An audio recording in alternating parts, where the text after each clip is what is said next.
All right. Good morning, everyone. Thank you so much for joining us for September's version of the Maker Mastermind.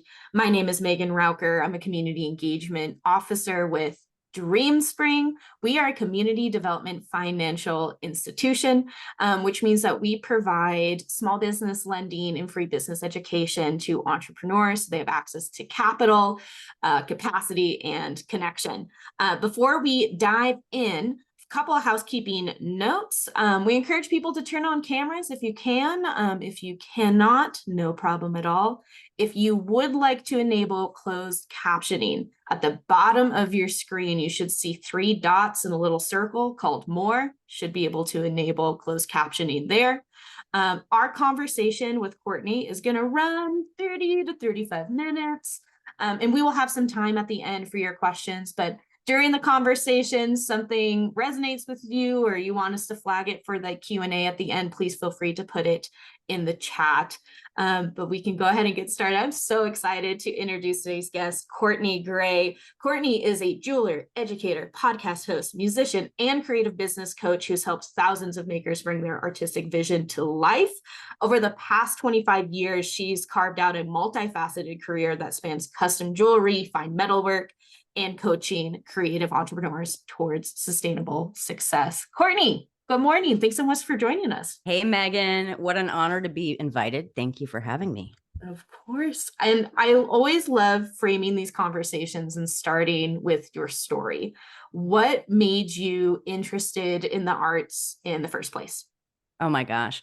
Well, I mean, early days, you would have found me. My mom was a teacher and my dad was like a crooked accountant. So I didn't have a whole lot of artistic upbringing, so to speak, but the writing part was helpful, being around an English teacher. But I would just be like in the garage, like hammering nails into 2x4s, not making anything, just like wanting to hold tools and feel the repercussion of, the hammer blows and things like that. And then fast forward to was working at Whole Foods in the bakery for like, I don't know, 2 years in my late teens. And I remember like slicing bread. And the moment that I had this epiphany, like, what am I doing with my time? And I was taking art classes on the side. I was interested in making, but there was this decision that I made right then and there. It was like, okay, I remember the moment, like, the whole, when you have these thoughts or these big epiphanies, you're like, you can remember and kind of download the moment. And I remember just thinking like, I'm never going to take another job that does not include learning new skills, working with my hands, or creating something, period. And at that point, I was thinking, well, construction, right? I'm going to go work construction. So I did. I went to the back of the Whole Foods, the guy that was renovating the patio in the back. I said, do you have a job for me? And I was kind of cute at the time. So he was like, yeah. So I ended up being an ornament in that company, but I moved from there to like, I learned a little, not much there, but just kept moving through all these different jobs, glass working, sheet metal. I joined the union and worked in a construction site for 10 months or so. Went to Germany, studied welding technology, and all of these things, like this path brought me to jewelry at the end of the day, or at an early age relatively, because I kind of started that whole journey around 17. But short answer, I've always been into making. I've always loved working with my hands. I never, ever in a million years thought I would be doing what I'm doing now. But that journey, you just never know, man. You never know. You never know where it's going to spark for you. So from starting in the bakery, moving into even construction, and you mentioned you had studied in Germany, and I know you have quite a few credentials from international schools, including, and I'm going to say this wrong, so I'm sorry. Try it. The Handwerkskammer Close enough. School. Yeah, the Okay, there we Handwerkskammer. go. Yeah. And you've also earned 6 other international certifications. How did those experiences influence your craftsmanship and your design philosophy? Wow. That's a great question. The Handwerkskammer, which translates to handworking chamber. So it's literally like 6 or 7 stories of where you go and you learn everything from solar panel creating on the roof to welding technology on the floor. And there's also a woodworking department, electricians. It's very cool. In Germany, you decide at a very young age, even younger than I did, 13, 14, what you're going to do, what industry you're going to go into. So I ended up at this school with all these boys. I was literally the only girl in the entire facility. Taught me a lot about thickening my skin, how to say no with love and compassion, how to set boundaries around myself. And then honestly, the competition there was really intense with the boys that I went over there with. So I was sent with like five boys, and one was a dear friend, and the rest were just very young in their brains. They were very immature. And it was honestly like this decision to, okay, put my head down and just do the work, right? And I'll tell you guys, this testing in Germany, the certification there is extremely strict. So it was literally day after day for 3 months of welding layer after layer of beads with a tungsten welding. So TIG welding, if you're familiar with that. Very sensitive process, very precise, very, let's say, sensitive to porosity and error, right? So we would be doing pass after pass, overhead in all these different positions, all taught in German, which we had not learned enough German. I don't think you could ever learn enough German. And within they would take this steel to like a 2-inch, 1.5-inch thick piece of steel, put it under a press, and then dissect it with a microscope. So they would look at every single detail of the weld, right? One little piece of porosity, take it back, grind it out, start over. So I think like my whole point to telling you this, and these grinders are like 10 inches, so you're grinding all day, you're going back, it's very dirty. It was hard work. And the competition from these boys were like, there's no way Courtney's going to get this certification first. If she does, I'm just going to die. I mean, they thought it was this huge thing. So, and I ended up second, I think, with my friend Andy. We got it done. It showed me a lot about persistence. And I'm not going to say I showed up perfectly every time, right? I made a lot of mistakes. I was late a lot. I always had this kind of beat to my own drum kind of situation. And, but I showed up over and over again until I got it. And it took 3 months, right? It takes time. So that persistence I took with me when I started my business, when I started my school, the tenacity, the intrepidness, which is just, it's kind of like taking that intensity and driving the ship forward no matter what. Not listening to the noise, put the blinders on and just do your thing. So I think And that answers your question. I don't know, Megan. no, I know it does, because I think that's where those kind of experiences, you will take that with you throughout, and it shows up in your art, and it shows up in the way that you show up. It shows up in the way that you work with clients and how you think through designs. And I know you do specialize in custom engagement rings, wedding bands, heirloom rejuvenation, which is really interesting. Can you share a memorable project that particularly resonated with you? Oh my gosh, there's so many. One of the ones that wasn't necessarily a remake, but it was really powerful. This young man had come back from Iraq, and he had this giant mangled piece of copper. It was this just really chunky, funky, reticulated surface thing. And he told me the story around this piece, and he said, I was in a truck with my group, and I was driving, and an IED went off next to me. And it shot into the door, this giant chunk of copper. If it was literally 5 inches or a couple inches off, it would have killed me. So he took the chunk out, brought it back with him, brought it to me and said, I want to make a heart out of this for my girlfriend. Like, what can we do? My fiance at the time. And I said, oh my God, looking at this chunk of copper. I think it took like 200 saw blades to get through it. But we cut out a little heart, and we, put a bail on it. And it was a really meaningful piece about survival, right? So it's these stories. I've always loved custom work because of these stories that come with the project. They're not making things for someone I don't know about, or shooting things out in the world that don't have meaning. That's very important to me. But yeah, I have a lot of custom stories. It's so fun working one-on-one with people. Do you prefer working commissions then to creating a line? I do. I've tried both. I've done both. I really, again, I mean, I think I just resonate with that one-on-one connection in general.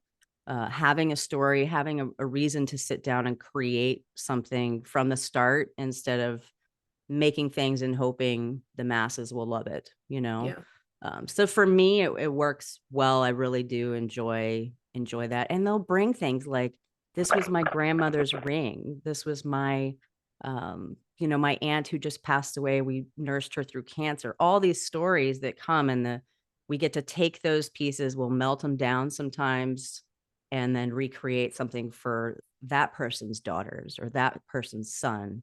Yeah. So it's just this legacy. The legacy has always been important to me. Yeah, I like Amazing. custom. And your designs are known for blending traditional techniques, as you're talking about, in contemporary aesthetics. How do you balance innovation with honoring classic jewelry making methods? This is such an interesting one because there's so many new ways to create, right? We've Mhm. got, I mean, even looking at AI and the things that are coming out still. And I talk to a lot of people in manufacturing. There's metal etching is coming our way where you don't even need a carving anymore. Metal carving, like it will carve the piece for you. There's a lot of, I don't want to say it's not cutting corners. It's like streamlining. It's getting us to the finished product faster. I think there's a place for it. I think it's a tool, right? These are tools that we can implement, and we should, because otherwise we're going to end up a little bit left behind down the road. Now, that being said, there's a place for both, right? Sometimes I'll do a CAD for a design because it makes sense. There's things that you can't carve by hand or that I don't want to. If they're super symmetrical, I'm like, let's CAD it. I'm not a symmetrical girl, right? I want to do organic pieces. That's how I work. That's where I shine. But if there's something, that comes my way, I don't want to say no, or I know that I can design for it, but maybe not have the hand skills. I'll use those, the technology and the innovation that's been coming our way. So it's a balance. It's a balance of values, time, efficiency, producing. I remember carving a piece for someone, and actually at the end of the day, they didn't love it because it really should have been done in a CAD program. So there's just discernment here, is deciding. Now, I've talked to a lot of artists who want to touch every single step.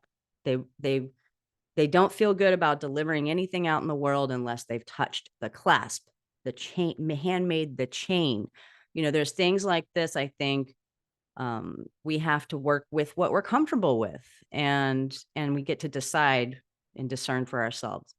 What are we comfortable putting out there? Are we comfortable outsourcing certain parts of it, or collaborating, partnering with somebody who might do? I've had people do the enamel work on some things. I've had them do stone setting. I'm not a great stone setter. So anyway, I hope I answered that question, Megan. No, you did, because I think part of why this is top of mind and you bringing up AI and AI on the arts is I think sometimes people conflate what's new with innovation, and I don't know if that's always necessarily the case. So Right. Yeah. yeah, thank you for your thoughts. And I do want to pivot to some other facets of your creative career, which includes founding the Creative Side Jewelry Academy in Austin, which I know is a significant milestone for you. Can you share a little bit about what inspired you to start the education side of your creative business? Oh my gosh. I've always loved teaching. I think from, again, if I wasn't hammering nails into 2x4s, I was playing school with everyone in the neighborhood. And the hard part about being my friend was I'm very outspoken. I'm very direct. Like if I have a thought, I'm going to share it. I'm that friend who you can count on to tell you the truth. But that being said, I always had to be the teacher, like always had to be the teacher. Right. And so it wasn't very fair for them, the playmates. They're like, "When is it my?" No, I'm going to be the teacher. So I've always loved just that idea of helping people. Like honestly, it's my service. It's my way of connection. It's my purpose. And so it found me. Honestly, I don't think I had a choice. There was the early days where I was creating anything I could to make a living. I was renting space to other makers, and it found me. I was approached by a museum here in Austin, and they said, "Hey, can you substitute teach for this jewelry teacher who's going to be out for our jewelry program?" And so I would go there, set up shop, teach in a room, really beautiful property. And eventually they said, "Well, hey, we really like what you're doing. Will you take this over?" And so I did, and from there, that we brought it into my studio because it made more sense to have ventilation and all the things that we needed. And I started offering other things outside of just the basics that we would teach with them. So that's how Creative Side was born. It started as an art school. I was teaching everything, printmaking, abstract art, like everything we could think of and fit in this 1,100 square foot little converted house into studio. And it was too big. It was too much, too ambitious. So then I said, wait, you're a jeweler, you know jewelry, niche down, let's focus. And so, and had no idea that Creative Side would be as big as it became. In around 2000, I can't do years, but let's see, about 7 years into that journey, maybe 8, I was it's a long story, but I was asked to take over another school that had come and started there. And so I did, and we absorbed their tools, the equipment, the space, the Mm. mailing list, everything, and the whole thing blew up. And it just got really big, became more international at that point. We had master instructors like Kate Wolf, I got Tim McCrite to come, Charles Luton Brain, all the, Mary Lee Hugh, all these fabulous, really well renowned with good right makers to come and teach and share. So I became this teacher of teachers. It was really Mm. interesting. And we would pull people from locally who had talent that I could see, got good at spotting talent. And I would say, have you taught before? And if their personality and their values aligned, we'd bring them in, we'd teach them how to teach. So we ended up with probably 20 local teachers, and people who didn't think they would be teaching started teaching. I have a couple of clients who are my old teachers now that I coach now. And they're like, I remember you planting the seed, and now this is what I'm doing. And I love it. So it's really such a gift to be able to convey anything that to a younger generation, to an older, it doesn't matter, right? But to convey what you know and to share it is so gratifying. So I'll probably be teaching forever. And you kind of are, because you do have an incredible podcast. For those of you who are not aware, Jeweler's View does offer really great insights for jewelers at various stages. How has hosting that podcast in particular deepened your understanding of the jewelry community's needs?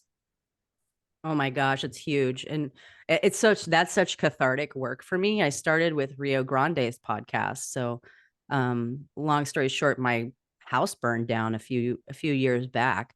And I remember sitting at the temporary home that we were placed in while we were redoing the entire house. And I had this moment of I don't know why. I think I was filming the fire process, I was capturing that mainly for insurance at first.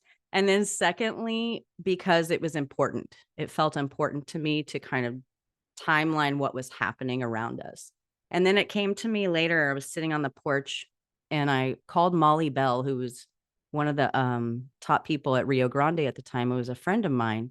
And I said, Molly, I think we need to start a podcast for Rio Grande.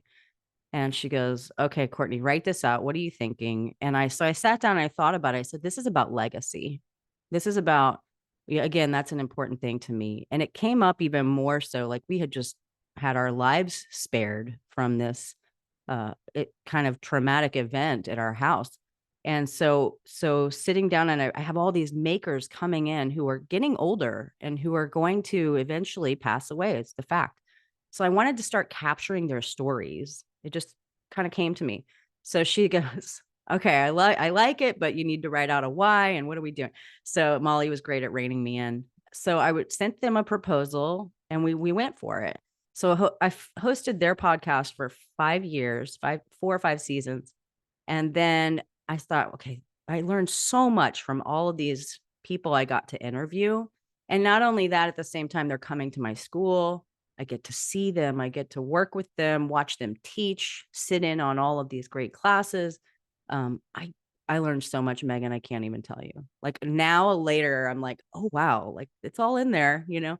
Um, but yes, the podcasting has been extremely cathartic. Now with my own show, which I just started, you guys check it out. It's brand new. It's almost a year old, I should say. So it still feels new. But I've done one every week and it's just a pep talk from Courtney. That's basically what it is.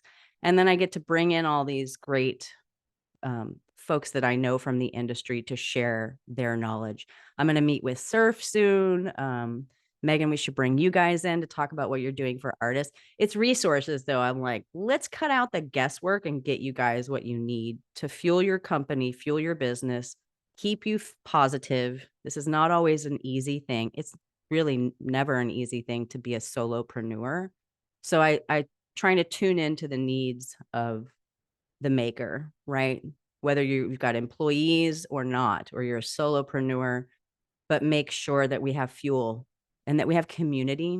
It's really about community for me too. So No, I appreciate that so much because I think as an artist myself, I think trying to juggle doing the work and being sustainable is hard. So I appreciate you doing that out there because I think navigating resources can be hard and it is helpful to hear. And that's why we have these maker masterminds, is to hear from people like you directly, kind of sharing their experiences. And all I've been hearing this whole conversation is how many things you're all juggling at once, right? You're a custom jeweler, you're a mother, you're an educator, a daughter, a mentor, a wife, podcast host, et cetera, et cetera, et cetera. That requires a lot of time management and logistics. How do you prioritize and manage your many, many responsibilities? girl, I'm still learning. Like I really could pretend to have that all together, but I'm not going to do that. No, I think it's a balance, and that can only come from experience. I was just meeting with Brianna Zena from she has a permanent jewelry company. And it was like, that's really the struggle. We can work 6 or 7 days a week. But the thing is it's on our terms. Like we're doing it in the pockets that we have. Right. And when my kids were young, I was terrible at this. We had to have a nanny. Like I was running a school where 6,000 students were coming in. I started that when my first was 1 year old. And so I was literally still nursing a child while answering the phones for this, endeavor. So I don't know if I suggest that, but I will say with an hour and a half a day that I had, I always tell this story.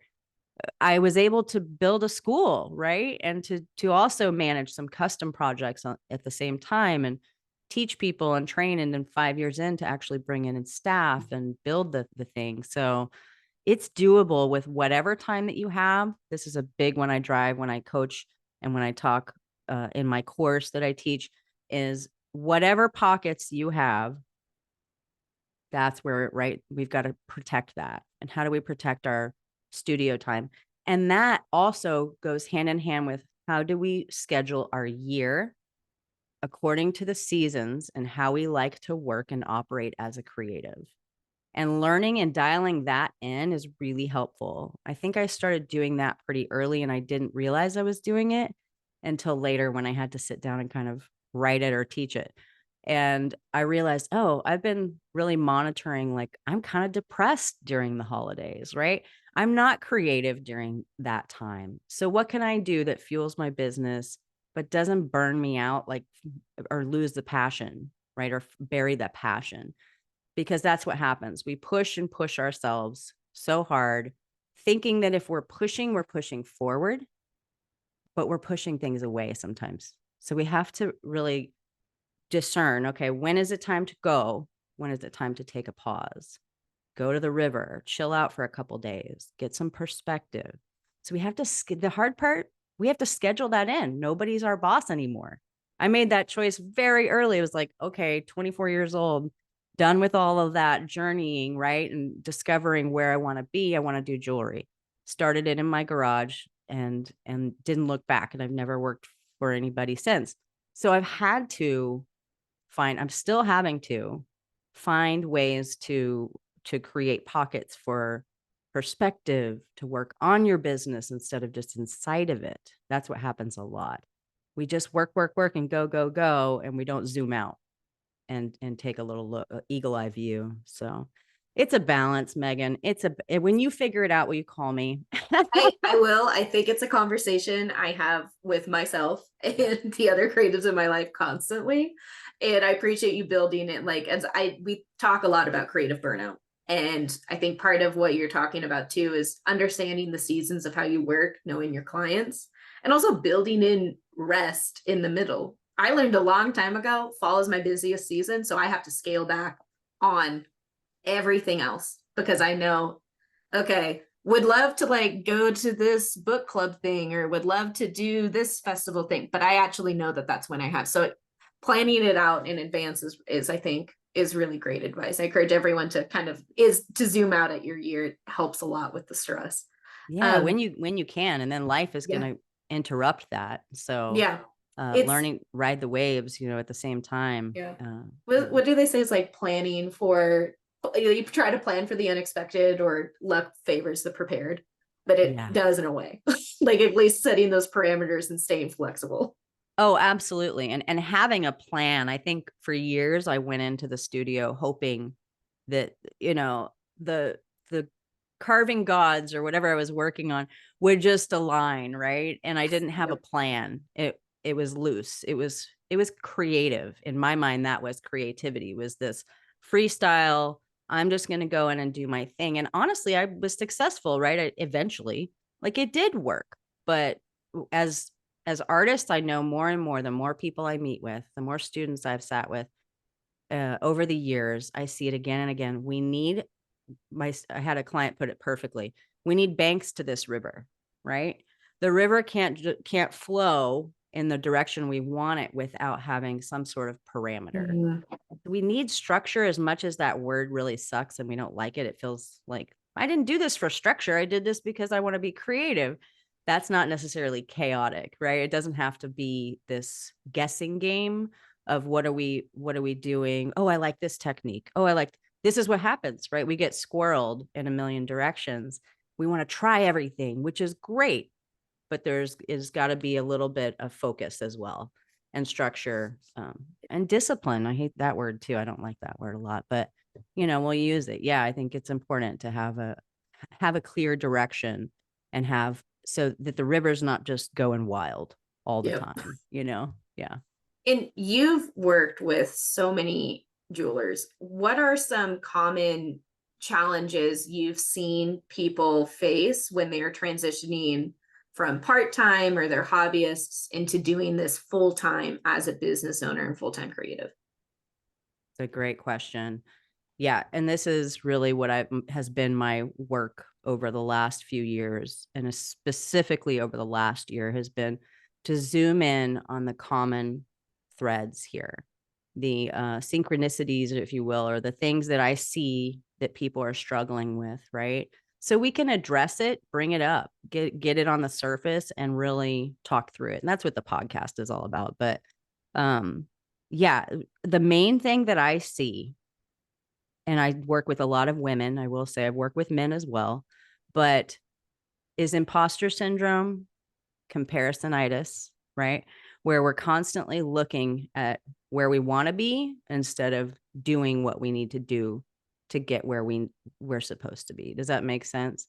Mm-hmm. So we're looking in too many directions to get validation for what they're literally sitting inside of doing themselves. So let me see if I can make that make more sense. But yeah, it's getting those blockers down, getting the fear out of the way, reframing it, having different conversations with ourselves. The biggest one I see, surrounding yourself with people who are doing the things, have done, or striving towards the same thing that you are. Community, right? Having people to bounce ideas with, to collaborate with, communicate, to realize you're not alone in whatever you're trying to do. There is somebody right next door going through the exact same thing. And I hear the same story over and over again with most of my clients. They're coming from a long desire of wanting to be professional makers, wanting to bring their creative business to life, right? And there's just these common blocks. And the main one of the main things also is consistency, just showing up for it, doing it every day. Like what I said about nap time, right? Where's your nap time? If you get it, life's going to change that. Some days you can't, and they're not going to take a nap or whatever. The house is on, things change all the time around us. But where can we show up consistently? And that does a few things. It proves to yourself that you can do this, that if you show up, you'll start to see results. You will. There's no way that if you show up for something every day, it's like exercising every day. If you do that, you're going to see results. You're going to feel it in your body, whatever that looks like, lose weight, tightening the muscles. Same thing with a creative endeavor. If you can show up just a little bit, it doesn't have to be a lot, a little bit each day, you'll start to see results. Now, don't forget to take days off. But that being said, have a little structure. Okay, every day from 10 to 10:30, I'm working on my business. Seriously, if that's it, and all you have right now, you'll still see success. You'll still see results. It may take longer, but you'll get there. So showing up consistently is absolutely key. And it's a common struggle. We procrastinate. And the reason we do that is because we're honestly just kind of scared to see what happens, right? So stepping into that discomfort and just going for it no matter what. Yeah.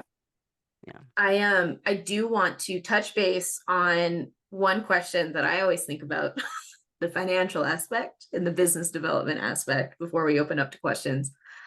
Pricing, I've heard so many different thoughts around this. And it can be a sensitive topic, especially when we're trying to talk about what does financial stability and sustainability look for me as an artist. What advice do you offer jewelers to ensure that they are pricing their work appropriately while maintaining value and living off of that art? Yeah, this is a finesse, there's a fine line between too much and not enough. And what I see commonly is just a lack of confidence or valuing their work and where it is. And also one of the biggest questions I get is, well, when I'm creating and learning, like in the first 2 to 5 years, am I to charge? What do I charge for that learning curve, right?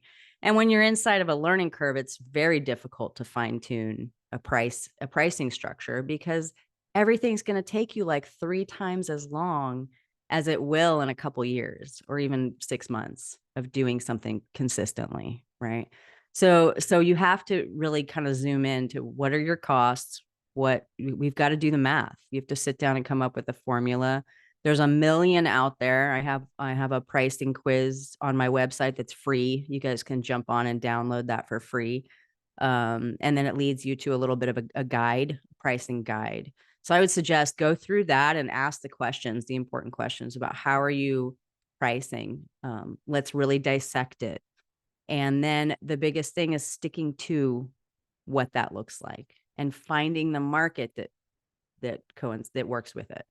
And that's the hard part. It's like, well, my people can't afford this, or they don't. We always think that we're our own customer, and that just because we wouldn't pay, because we would make it, we don't need to pay, right? I can make my own jewelry, so I don't have to go buy it. So we have to step out of thinking because we may not pay that, it doesn't mean that the customer won't. And so there's a big kind of reframe that has to happen there.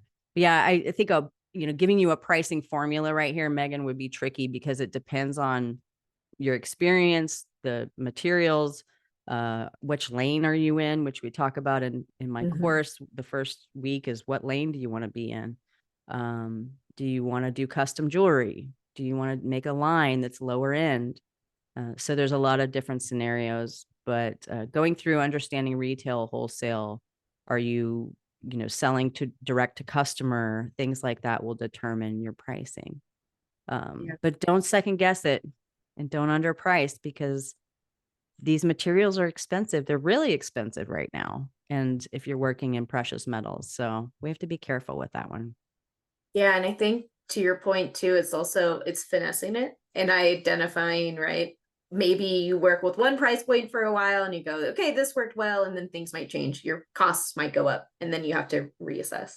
So thank you so much, Courtney. I appreciate it. We do have like 8 minutes, 7 minutes. So I do want to open the floor. I have a couple more questions for Courtney too, but I want to open the floor in case there's anything you want to ask her about anything she's talked so far or anything that's been top of mind for you. So you can put that in the chat, or you are welcome to unmute yourself as well.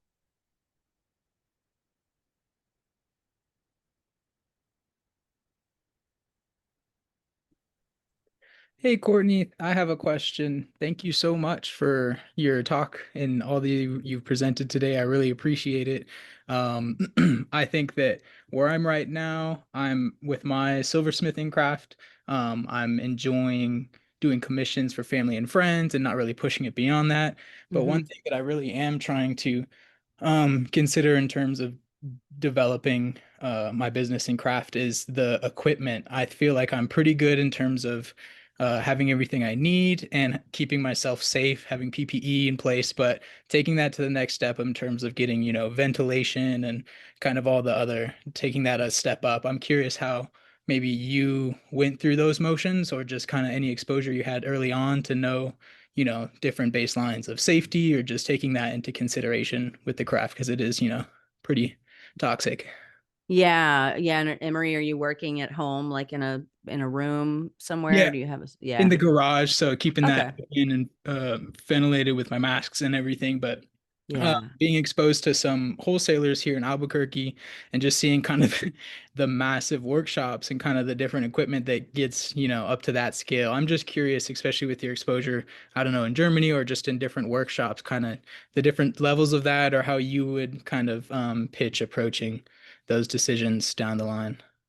Yeah, I mean, I think if you're soldering a lot and you have it in your face, if your polishing compounds are flying at you, if there's a lot of things to be aware of, there's a lot of potential for lung harm. There's a lot of potential over time. I've seen a lot of jewelers get really sick in their older age. So Mm-hmm. you do want to be conscious of this, Emery, do the research. Luckily, they're getting a little bit better about making these like desktop fumigation Mm-hmm. devices, right? I have one behind me. I don't know if you can see it over Yeah, here. Yeah, yeah. I bought that used off an old student, for me incredible. under $1,000, but and it's a great one. It's got like charcoal filters. I can move it from one bench to the other because I'm in my home now. I don't have the school anymore. I sold that. So I don't have a big space that's got, we had vents over each bench. We had the whole shebang. But yeah, there's a lot of ways I will say if you're on a budget, which we all are in the beginning, to kind of get creative with this. I think my first bench was made out of a kid's desk that I stacked some wood on, So we just kind of make it do and we make it work. But if you're in the garage, at least start by keeping that air moving, Emery, if you're not already. The hard part with that is the torch, of course. But eventually, yes, getting some security in place, like getting a ventilation system right over those soldering fumes. You can, get next to the window if you have one. Garage is kind of tough, but we even built a contraption. I had two schools. I had a blacksmithing school and welding technology, and then I had one for jewelry. And the welding, we literally rigged something that was, fumigation that would go at the base of the garage door. So we could actually, in the summers, it's hot here, Great. close the garage doors, keep some AC pumping, and have that ventilation going out. Um, Look up some YouTube videos. Melissa Muir has some good YouTubes on safety equipment and what's new and what's going on. And then Emery, you're welcome to reach out to me too if you have more questions. Well, thank you so much, Courtney. I think that all just comes back to, like you said, community, having those examples around and reaching out to, people Yeah, that are making it work at the early stages. So thank you. I totally. appreciate it. You bet. I'm glad you joined today, Emery. Hang out. Yeah, it's good to have you here. Anybody else? Ask me anything. One of those shows. Ask me anything. Ask me anything. I've got Yeah. nothing to hide at this point. Yeah. And I love these questions because they remind me what to speak about on the podcast. Like, okay, what's going on? What's up for everybody right now? Because I will tell you, there's collective consciousness, right? We're going through similar things at the same time. It's very, very fascinating. Oh, Granger. Yes, that's a good recommendation. Granger. Yeah, look at the different companies. I just interviewed Guess Wine. That'll be coming out. Oh, it just came out Tuesday. And they have some great safety equipment. And you know, the cool thing too with you guys starting your own shop is there's a lot of like tabletop equipment now. So you can, it's getting smaller. It's like the computer, right? Now it's pocket size. We fit it in our pocket. Same thing with like casting equipment, engraving machines, more advanced tools that used to be inaccessible to us are now like really, really accessible and more affordable as well. Mhm. So it's good to stay tuned with what the manufacturer, you know, getting back to innovation, what they're doing. But And I do see, Lavanya, I think your hand's raised if you have a question. Hi. Sorry, my voice is kind of messed up. I have a question. So you were talking earlier about if you're in kind of a nascent stage and you feel insecure about charging X price, setting aside the materials, rather looking at the labor costs and thinking about, okay, this might take me 9 hours to complete a piece now, but fast forward 6 months, if I make 100 of them, it might take me right. 35 minutes. So is there, and obviously we want to price for where it's going to be and what's reasonable and correct and what the market will bear. But is there like, I can't imagine that there's like a one fits all solution to that, but is there a generalized approach to thinking about pricing that takes that into consideration when we're coming up with pricing for our earlier phase of business? Yeah, aim for where you want to be, Lavanya. I think that's so smart, you know. And never discount, like just because you're learning, you're going through this phase of discovering, like you're learning, right? We're inside the learning curve. And so again, like you said, it's going to take, I don't know, what, 50 times longer to make something right now. And then there's going to be mistakes on certain, like some of the simplest things we'll make mistakes on. So I would say instead of writing down every second, every mistake, every little, right? This is not how we want to function as creatives. It doesn't resonate with creatives. So just get a general idea, like just start kind of just paying attention. Okay, this one took me, I worked on it a couple hours today, you could jot it down at the end of the day. I'm not saying like clock in and clock out unless you really want to know exacts. But yeah, getting an idea of the time invested, the materials and the markup for those materials to retail. So making sure that you're marking up everything you touch. If you sell a gemstone, needs to be marked up. And that can be honestly anywhere from 2.5 to 4 or 5. You're in New York, right, Lavanya? We just chatted the other day. Yeah. So, you know, getting again in the course and in the pricing quiz too, it'll give you some different ideas of what direction, like what to price your markup, where to find your retail markup. And then if you're wholesaling, I'm going to confuse you even more because then you have to make what you want to make on the piece and allow them room for a markup. So it's tricky. So getting your pieces priced to where you are happy with exchanging. I love Jeanette Kane says it well. She's like, how do you feel when you're handing this over and then receiving the money for it? Does that feel right? And so we're not going to just go off that. We need also a formula, but getting comfortable, finding that sweet spot for your work and yourself. And then materials are fluctuating like crazy. But yeah, getting your cost of goods, getting your overhead down to where you understand what goes into the overhead fees or what we need to charge to cover ourselves. Any materials, any and every material that you use, right? Getting those things down, marking down what your stone was bought at and should be valued at. There's things like this that we need to do up front. So getting an Excel sheet, or I know you already have an inventory system, getting something like that in place, going off those numbers and trusting that there is a market for it. I hope that answers the question. It's a hard one Yes. to answer No, quickly. no, it does. And I invited Chris on this call too because she's like an accountability partner, and we made like we've made our Excel like pricing sheet. But I guess a follow-up question, and this is a really tough one, but one that folks who are selling and who are beyond that kind of nascent phase might have some feedback on, right? This almost harkens back to how people in my former industry were dealing with things at the onset of COVID.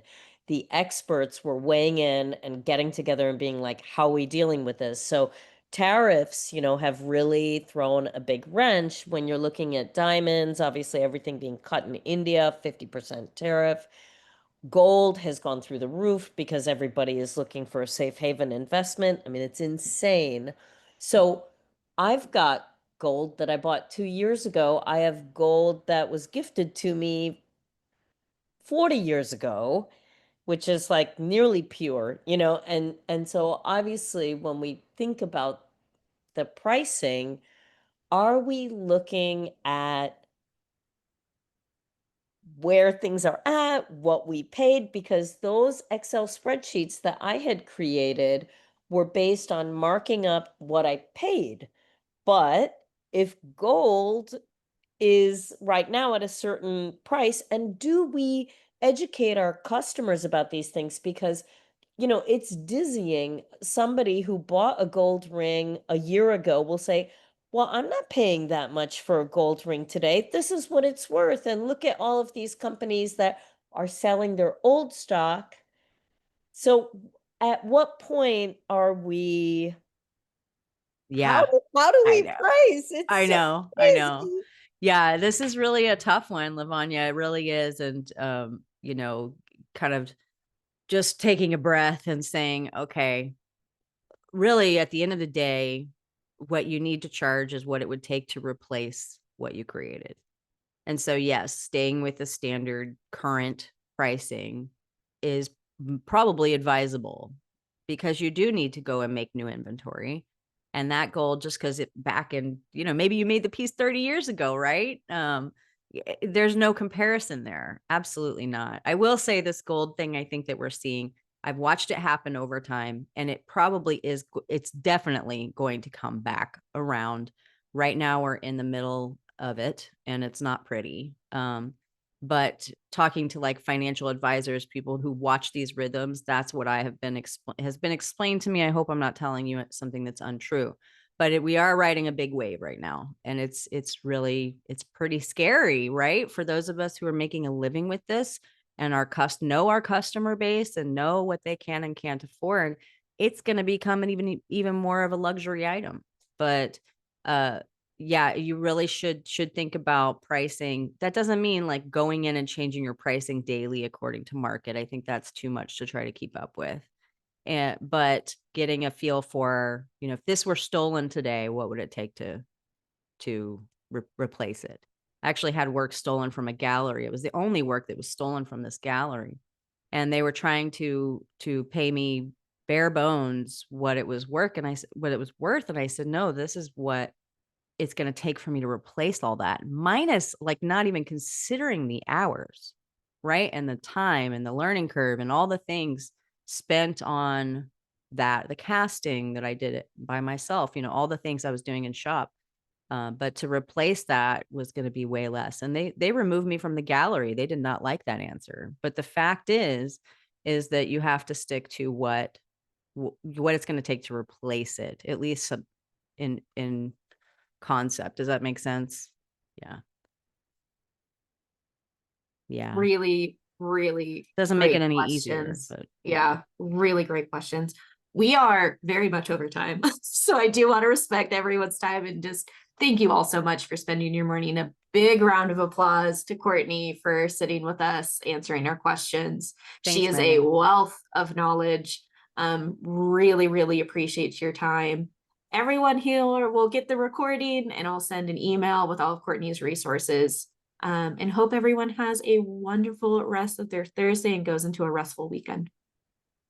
Thanks for having this, Megan, and holding space for everybody. And happy to come back anytime if you guys have more questions. Amazing. Yes. And Awesome. y'all reach out through that email that Megan's going to send. My email will be in there. I'm here to answer any questions. Jump on a quick call if you have anything that comes to mind that we didn't get to cover today. Go for it. Great. Thanks, Megan. Thank you. Bye, everyone.